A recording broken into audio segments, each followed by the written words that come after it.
All right, here we are. Welcome into the Dirty Pocket. We are going to climb the pocket this week. I am joined by the scout, Daniel Kelly. How are you, my friend? Hey, I'm doing well, thank you, Stacy. How are you doing tonight? Had a frog in my throat. Had to subtly back away and cough up there for a second. Now, are you talking about a real frog, or is that just a figure of speech? Yeah, I'm a TCU guy. No, kidding. Nope. Just I don't know. It's Wednesday night as we tape the Dirty Pocket this week, and feeling like the midweek fatigue setting in, and football is here. We're moving into week 3 of the preseason. I mean, September is a week away, man. Yeah, that snuck up on us, didn't it? It is crazy. So, to stay with tradition, what do we have on the Scouts beverage menu tonight? Well, this is going to be outside the box, even more so than usual. I actually found this beverage at a corner market right before we got home tonight, Samantha and I. And, as soon as I saw this, I thought of you. And I said, I always look for the most bizarre thing I can find just to put a smile on your face. So tonight, I've never had this in my life. Okay. I've never had this, but we're going to go with this tonight. Okay. What is this Bundaberg ginger beer? Yeah, this is a non-alcoholic ginger beer made in Australia. Okay. You see the little kangaroo in the bottom? I see the kangaroo. That's solid. It is. Solid branding. I've never had this before in my life, so let's take a swig of it here live. Okay, here we go live on the Dirty Pocket with Scout Daniel Kelly. He is going to drink, what was that called? Bumble Brew? What the heck? Bundaberg. Ginger beer. This may be a distinct possibility for a sponsor for our show. Oh, okay. Okay. Look at, it's kind of like, okay, here we go. Ready for the impromptu, sponsor. Here we go. The jingle, the Arsenio Hall. Just no time to warm up and practice. Just throw me in the game, right? You don't have a backup quarterback on your roster, like a lot of teams in the NFL now, Dylan. Grab a Bundaberg. It's like a kangaroo. Oh, what the heck? Oh, my God. Oh, no. The kangaroo is going to become the mascot of the Dirty Pocket. We're going to have. Oh, good. And, of course, we can't forget this message furnished by the National Football League. We can't forget that. But, I mean, look at that. I mean, just one kangaroo, just like having one starter. It's like having one starter on your roster with no backups. Look at that. Yeah. Okay. Wow. Nice segue into tonight's Dirty Pocket. Not by accident. We're going to talk quarterbacks tonight, as we often do.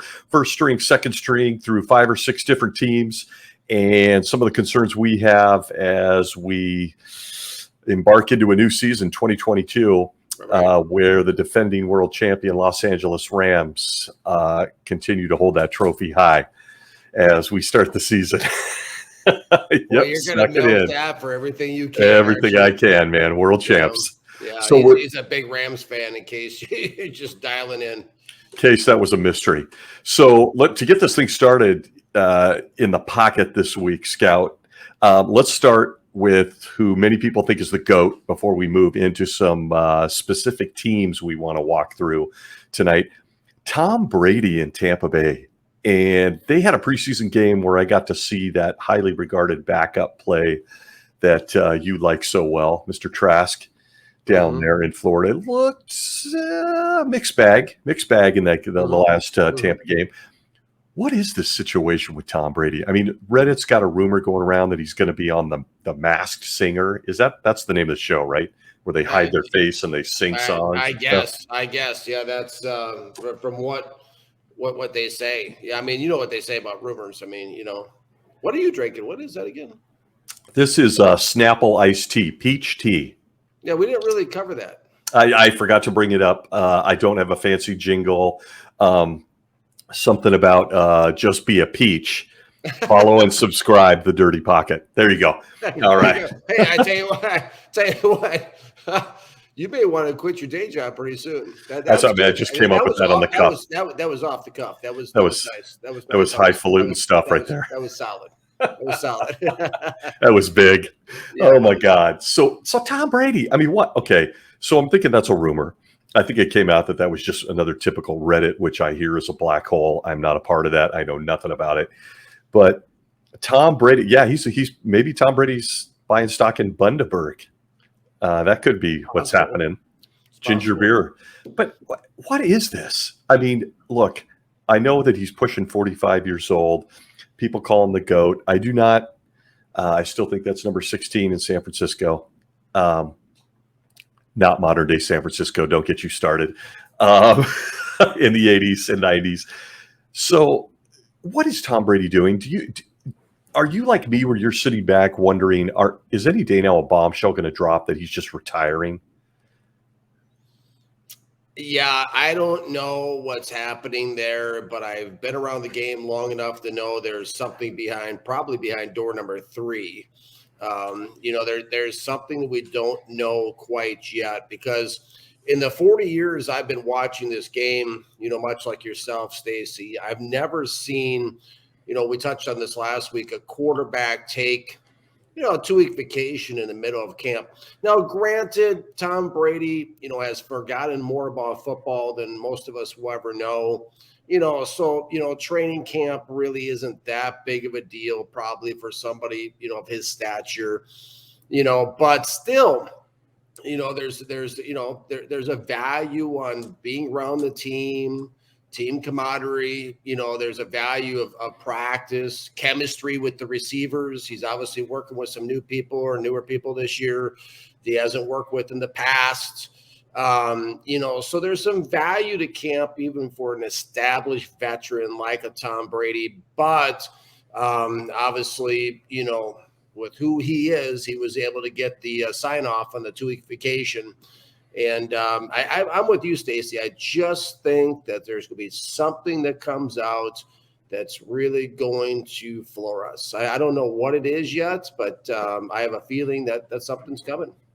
Yeah, I got a weird gut feeling too. And then, of course, within the last 48 hours, we got news from, who was it, Dana White? I think he's the UFC guy. I'm not a big fan of the UFC, where he said that Brady and Gronk almost became Raiders 3 years ago. Right. And that it was probably Derek Carr that Brady was referring to when he said, "You're going to keep that mother," very interesting stuff. Like Brady and Gronk wanted to go to the Raiders under John Gruden at the time. It seems like all of a sudden out of nowhere, there's this very strange vibe around Tom Brady. It's really weird, like retired, unretires. He's trying to buy Miami and take Tua's job. We all learn that's a top secret thing. Then that gets exposed. And then he just takes 2 weeks off. Then we learned he wanted to be a Raider. All of a sudden, Tom Brady's a drama queen. Well, wait, is that all of a sudden? Well, here's the interesting thing. Here's the interesting thing about the Raiders, as they say, when it comes to them. Back when I was with the Jets, the guy that Al Davis, God rest his soul, the old owner of the Raiders, the Maverick, he wanted, I know this because I was in the building and I heard the internal rumors. He wanted Bill Belichick as his head coach. This is 20 years ago. He wanted him in the worst way. And Bill always turned him down flat and said, "No, thank you. No, thank you." Bill just stayed on as a defensive coordinator with the Jets under Bill Parcells when I was there. He kept saying, "No, thank you. I don't want to be out there." It's very interesting that years later, okay, we kind of flash forward 20 years, and lo and behold, Al Davis's son, Mark Davis, now the owner of the Las Vegas Raiders, has Josh McDaniels as his head coach, who's Bill Belichick's protege, right? That's his guy. And now these rumors are starting to come out too that, about the Tom Brady and the Gronk, a couple of years ago, there's this synergy between the Raiders and the Patriots that is just really, there's synergy between certain teams. Okay. There's synergy like with Washington and Carolina, for example. There's synergy there. There always has been since Carolina came in the league. There's different synergies between different teams.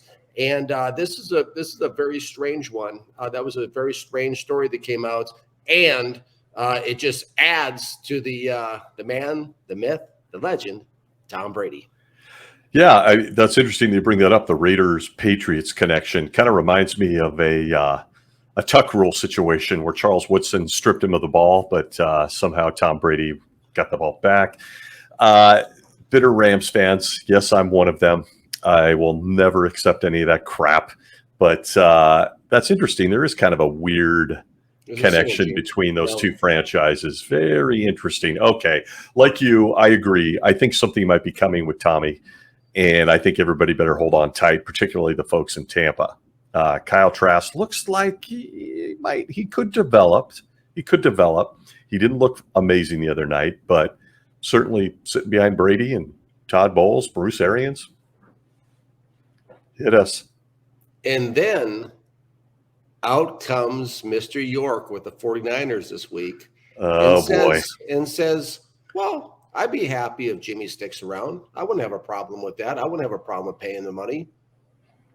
So that kind of factors into this too, maybe somehow, because, I don't know how that develops, but, something tells me that, the only place Jimmy Garoppolo would go if they did move him might be Tampa Bay. And it might hinge on this whole Tom Brady, development we see in the pocket down there with the Buccaneers. I don't know. I'm speculating, but there's something more here at play. Everyone says, oh, Garoppolo's going to Seahawks. I don't think that's, I don't see that at all. Interdivision. No, I don't see that at all. And he'll never clear waivers to even get to Seattle that far if they put him on waivers. I don't think Jimmy G's going anywhere, in fact. I think, as a matter of fact, tomorrow night, we're airing this, we're doing this Wednesday night, right? Tomorrow night, what a setup, everybody. What a setup. Hold on to your hats, because Trey Lance is going to play in that first half against Houston tomorrow night. And what's going to happen when he doesn't play well and Jimmy G's still sitting there? I mean, you're talking about Trey Lance, who's throwing 5 passes in the preseason, the least efficient quarterback in their entire camp, based on a spreadsheet that David Lombardi put out from The Athletic. What's going to happen? Brock Purdy, Mr. Irrelevance, more efficient. Nate Sudfeld, the journeyman backup in the 6th round, he's more efficient than Trey Lance. What happens if Trey Lance comes out tomorrow night and struggles? What's going to happen? You seem to be finding joy in this. Hey, listen, my phone lights up like the 4th of July every day with notifications from Twitter from people trying to tell me what's up with this stuff. But what happens? Let's turn up the volume for a second. 49ers fans, what happens if Trey Lance comes out? I mean, that's a big risk. Kyle Shanahan's done everything he humanly possibly can to keep Trey Lance protected and from being exposed. And they hold him out in the Minnesota game. They barely play him against Green Bay. What happens if he comes out tomorrow night and stinks? What happens? What happens to Jimmy G? Does Kyle Shanahan dare get rid of Jimmy G? I mean, because let's face it, if Trey Lance has a bad season and they cut Jimmy Garoppolo and he goes somewhere else and shines, Kyle Shanahan's going to get fired. They're not going to stand for that. So, you know what I mean? It's going to be a bad look if 49ers come out, with 4 wins on the season, 5 wins, some ridiculous thing. Shanahan's running back to the playoffs somewhere. That's going to be a bad look. So what does Kyle Shanahan do in that situation? And Mr. York, you rarely see an owner come out with an endorsement saying, yeah, I can see Jimmy G sticking around. I can see him hanging around here. That kind of takes the heat off John Lynch, and Kyle Shanahan puts it on the owner. Does this all tie together in one big Christmas package is where I'm going with this, one big birthday present? Is that what this is with the Tom Brady, Jimmy Garoppolo, all this stuff? Is this all tied together? Is this all interwoven? Because let's remember, Tom Brady and Jimmy Garoppolo's beginnings were tied together in New England with Bill Belichick. All true. And all I have to say about that whole subject matter is, what do I care? The Rams are going to roll them all in the NFC West. So if you want to start Trey Lance and stick him in there 6-7 games and he's a bust, this guy's going to be smiling. This guy's going to be smiling. I'm just like, not if. He is a bust. Okay. Coming in hot off the pocket tonight. Coming in hot. Well, let's talk about some other quarterbacks. Yeah. Let's talk about some teams that I think we've talked about. You have a few concerns about in terms of starter versus backup. some depth chart issues. I'm going to start in Detroit with the Lions, a team that you have covered in the past pretty extensively. As most people know, love me some Jared Goff. I think Jared's going to have one of his best seasons this year. I truly believe that. I just think that they've put some nice pieces around him. That culture's changing. But you've got concerns when you look at that depth chart. If something were to happen to Jared, we're talking about Tim Boyle and David Blau. What happens in Detroit as we clip through a few teams here, a couple minutes apiece? Yeah, absolutely. I mean, Brad Holmes, the general manager of the Detroit Lions, this whole thing is hanging by a thread in Detroit, okay? I know they're gaining some momentum with the Hard Knocks. There's a change of culture, blah, blah, blah. All these things are going on. It's basically the same offense they started last year, folks. I mean, it's not that much different, really. It's about the same thing. I am different than you, respectfully, Stacy. To me, Jared Goff has been going like this for the last 2-3 years. I know. And there's a loss of confidence happening there. But let's say, for the sake of respect and just let's say he does play better, right? Let's say he plays better, like you're saying. But what happens? Injury is a big part of this game. Joe Gibbs, who I grew up as far as looking up to, is a fan of the Washington Redskins, a kid in Minnesota. You know, Joe Gibbs is somebody that I esteem very highly when it comes to this stuff. As a matter of fact, modeled a lot of my life after his philosophies and 4th and 1, etc. He said, this is Joe Gibbs, Hall of Famer Joe Gibbs, said, quote, basically that the second most important player on your football team is your backup quarterback, okay? You're one play away from having him in there. And you just talked about the 2 backups in Detroit, okay, who have already proven they can't get it done in the past. These aren't some like rookies. We don't know who knows how, that we're not talking about that. These are guys who have proven unequivocally to not be able to get it done, and that's what they're sitting there with. I don't know how Brad Holmes and Dan Campbell sleep at night, knowing that the entire house of cards is built on Jared Goff with no backups. I don't understand any team in the NFL, for that matter, who does not have a solid number 2. Right now, the Carolina Panthers, say what you want about Sam Darnold, but that's a good setup, right? They got Baker Mayfield, Sam Darnold, 2 guys that know what they're doing. That's not what they have in Detroit. And it's going to be very interesting to see if anyone does come across waivers, if Detroit then tries to make a move to bring somebody in at that point.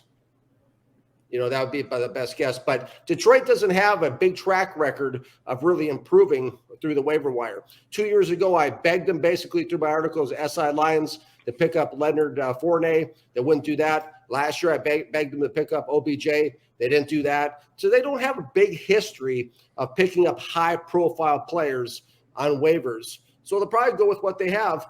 And it'll probably end up costing Dan Campbell and Brad Holmes their jobs. Probably 2 of the first names we hear on Black Monday when the season ends this year because of this bad decision not to get a real number 2 in there in Detroit. Wow. I have to say I do not see that. I mean, they definitely got to keep Jared Goff upright. And that offensive line is really good. They have one of the better young offensive lines in the National Football League, Ragnow. And I know you don't like Penei Sewell. I think he's great. The other tackle at the other side, Conklin, there's some good stuff there. They got to keep him upright, but yeah. Okay, let's move on to the New York Jets, a team you cover for Sports Illustrated. Again, just devoting a couple minutes to each of these depth charts on the quarterback side. Zach Wilson with the, I guess essentially it was an MCL sprain. They think there's a possibility, I don't see it, that he comes back week 1 and starts.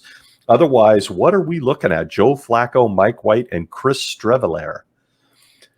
Ooh, New York Jets outside of offensive line woes. What about the quarterbacks?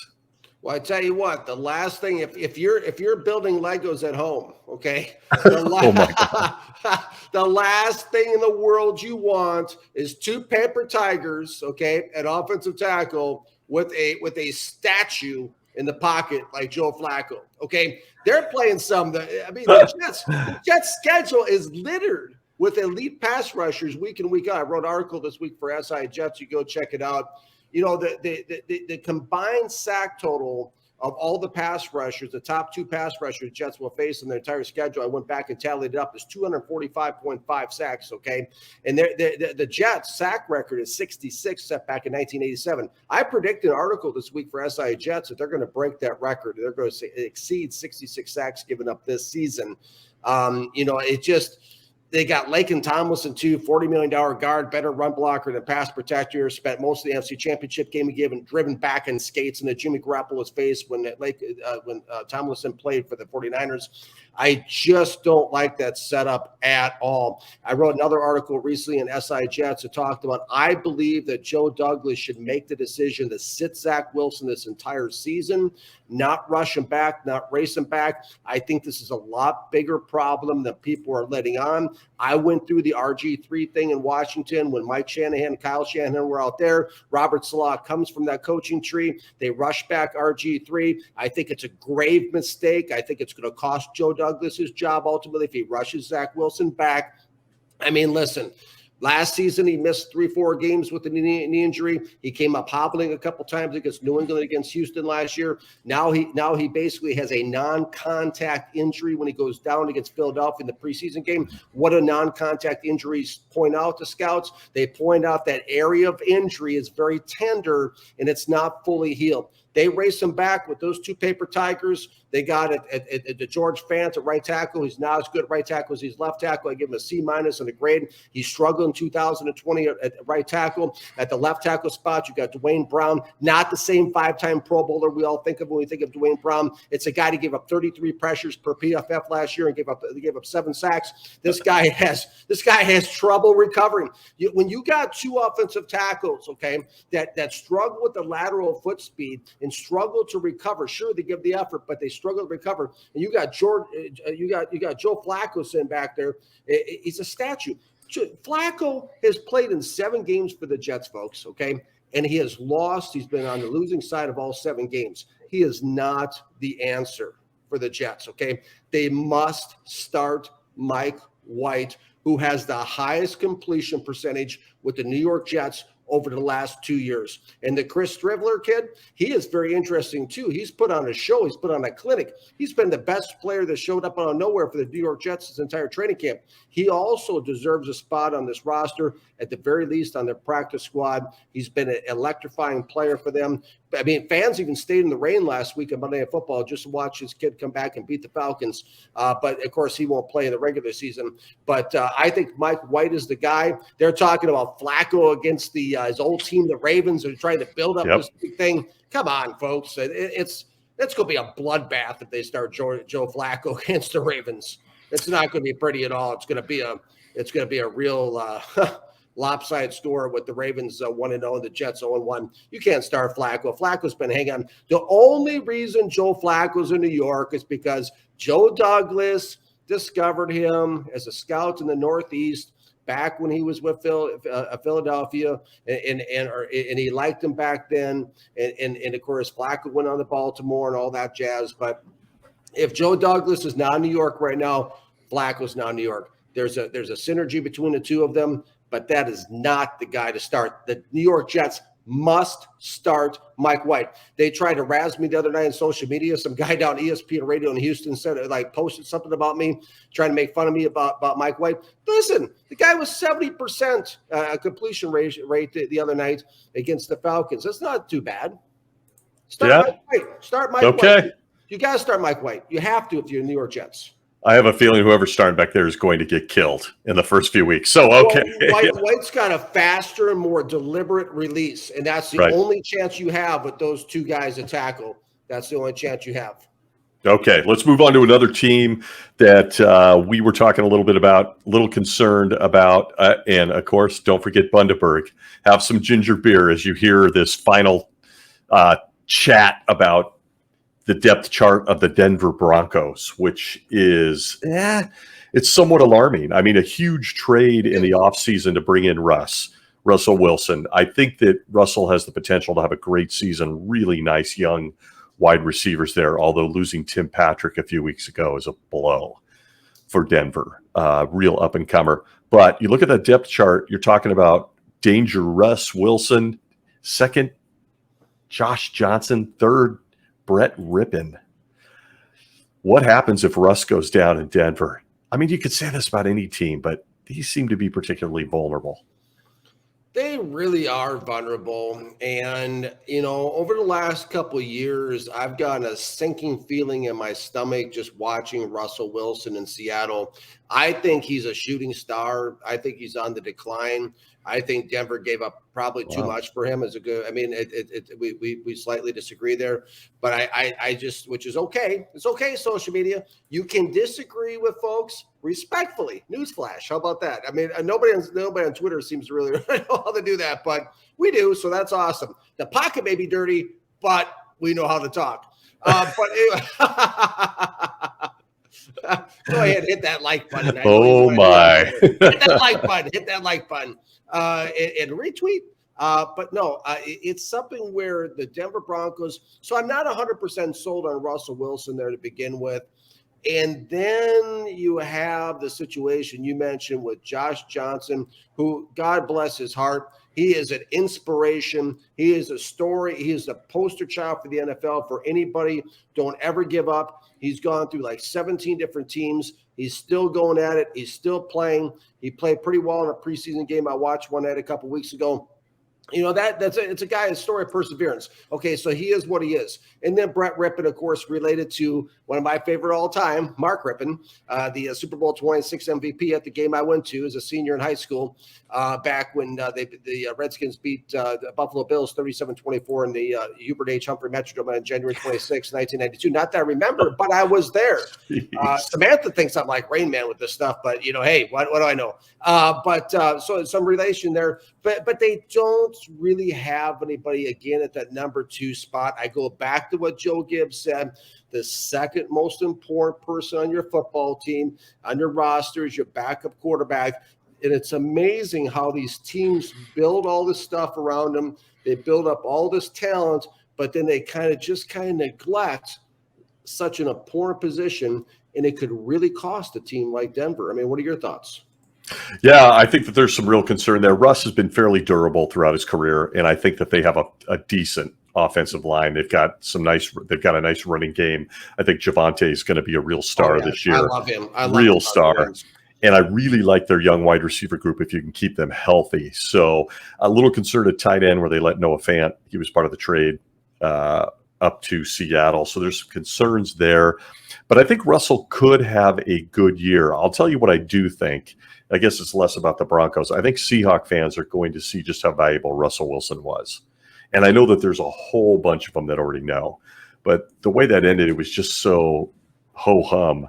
And this is a guy that, it was very, very strange. I mean, as a Rams fan, I watch the Seahawks at least twice a year against my team, and I watch them more because of where I live. And Russell Wilson made them competitive. No Russell Wilson, and you're going to see the Seahawks this year what they look like without Russell Wilson. So I think he's going to do a nice job in Denver. I agree with you. Pretty precarious. And interestingly, you bring up Garoppolo, who's not on the block, and we don't have time to go too deep. But wouldn't that be an interesting fit in Denver if there was any chance he was leaving? But I just don't see it. Like you, I just don't see it. So Russell's good. Parting shots before we get into our parting shots this week, real quickly. I'm blindsiding you with this one, but who do you think wins that Seahawk job? Geno Smith or Drew Lock? Geno Smith. You do? Yeah. Wow. I mean, I'm looking to date at the stats for these two guys up there in Seattle. I think trying to remotely replace Russell Wilson is going to be hard, but it's kind of a mixed bag this preseason. Locke, of course, got COVID, but he's so far completed 11 of 15 for 102 yards, 2 TDs. Geno Smith, no interceptions, I might add, but Geno Smith has completed 20 of 33 with no TDs, no interceptions, does have a rushing touchdown. I just think the Seahawks are going to really struggle. If it were me, I'd go with Drew Lock. I'd give it to the young guy and say, let's see what we got, because if he isn't any good and we suck this year, there's some really good quarterbacks coming out in that draft. A lot of them. Yeah, it's a really deep draft in quarterbacks. I count at least 4 guys in the first round And then there's probably six guys between rounds 2 and 4 that are top shelf developmental guys. It's a deep draft for quarterbacks this next year, so that definitely will be there. But I think Geno gives them a little bit more of a dual threat, and a little bit more of explosive playmaking ability. In terms of, I mean, if you can, I'm not saying he's an explosive playmaker, but I'm saying when you compare the two of them specifically, I think he gives them a little bit more. But it's a tough situation up there. I don't know. What's going to all happen. I mean, that Russell Wilson thing, that was one of the weirdest things that have happened this whole offseason. Next to like Tyreek Hill was another real strange one, with Patrick Mahomes' biggest weapon going bye-bye. Devontae Adams in Green Bay, that was very strange too. There's some strange moves this offseason, and the Russell Wilson one was right up there. And of course, no headline material here as we are overtime this week right now, but we'll put it in the parting shots section for me. Interesting to see Sammy Watkins of the Green Bay Packers say, hey, look, Patrick Mahomes, and I quote, is incredibly talented, but Aaron Rodgers is on a whole nother level. Very interesting comment to make at this juncture. So, hey, these guys, they all know how to start a campfire. Let's just say that. They do. And speaking of campfires, real quick, and then our parting shots, and we'll sign off out of the pocket. The Pittsburgh Steelers quarterback room. How do you like that? Mitch Trubisky and your boy, Kenny. Boy, is that. I think Trubisky could lose his job. I think he could lose the starting position at this point. Pickett looks better. Pittsburgh's in a lot of trouble. They're in trouble. They're in a lot of trouble. Here's the thing. I mean, I tweeted something that talked about the top. I don't know if you saw it at all, like the top 25 quarterbacks in the preseason since 2000, and it listed them all out. And most of our names that most people would never know, because a lot of the quarterbacks that are the best in the preseason are not good at all in the regular season. And the reason why is because a lot of these defenses are very vanilla, play a lot of vanilla looks, a lot of just real loose coverages and whatnot. And, these backup types tend to do better. Let's not forget something, okay? Zach Wilson was 15 out of 20 last preseason, okay? Everybody thought, oh, wow, kind of like Kenny Pickett. Kenny Pickett is substantially worse than Zach Wilson, folks, okay? Wow. Okay, I'm sticking with this one. Parting shots. Kenny Pickett is going to be the worst quarterback in the National Football League this year if he plays, okay? He makes Trevor Lawrence, Zach Wilson, Trey Lance look like they know what they're doing, okay? Wow. Yeah. Kenny Pickett's a notch below those guys in my book, okay? Little small hands, little quirky guy in the pocket, gets real jumpy, moves around, not comfortable at all. Once that rain starts falling in Pittsburgh, a bigger NFL regulation-sized ball versus a college ball gets slippery and wet. It's not a good situation at all in Pittsburgh. They have a very false sense of security in Pittsburgh right now with their quarterback room. That is not, I repeat, not a good situation whatsoever. Could be the worst situation in the National Football League in the quarterback room. Okay, you heard it here first from the Scout. Look out, Steelers fans. Okay, Scout, we are overtime this week. What are your parting shots from the pocket? Things do not look good for Chase Young in Washington. Things do not look good at all. I said a few months ago that he's going to be a bust. I don't think that's going to be I don't think they're going to live happily ever after with Chase Young in Washington. I'm starting to agree. I'm sorry to say that. That's a sad one, but it's a real sad situation. And they just put him on the PUP list. And I just don't, it's another one of those situations. I think it's going to just linger on. And he's now, to me, he's reminding me of Courtney Brown with the Cleveland Browns. Oh yeah, it's just like had all the talent, but you just go, what happened? Yeah. Oh God, sorry. And let me say this really quick, just to interject something. Okay, even before the injury, okay, we all talk about the injury to the knee last year, and that's the terrible thing that happened that we all hate to see happen to anybody. Okay, but the 9 games Chase Young played prior to the injury, he had 1.5 sacks and like I think some ridiculous, wasn't good. 13 tackles. He looked like a bust the entire season last year before the injury even. He was just out there dancing around. The only thing he cared about was his hairdo. I mean, it's not a good situation with Chase Young. Okay, parting shots from the scout on his own team that he lives and breathes for. My parting shots are this. You know where there's not a quarterback controversy? Where the world champion Los Angeles Rams play in SoFi with Matt Stafford set to defend the Super Bowl title. Did I hear something about that elbow or something? Did I hear something about that? Nah, not a problem. Not a problem. No arm fatigue out there? Arm fatigue in LA? No arm fatigue. No arm fatigue. Well, people, thanks for following us on the Dirty Pocket. It was a super flash episode. And once again, what was that beverage, Scout? Bundaberg? Bundaberg, absolutely. Bundaberg. Absolutely. So just, there you go, right there from the line down under. So thanks for hopping on, folks, here on the Dirty Pocket.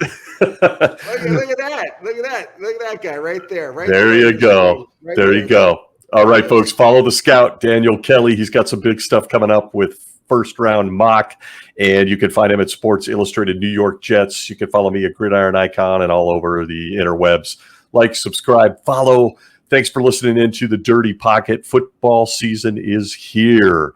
We will see you next week. Sounds good. Thanks for watching, everybody.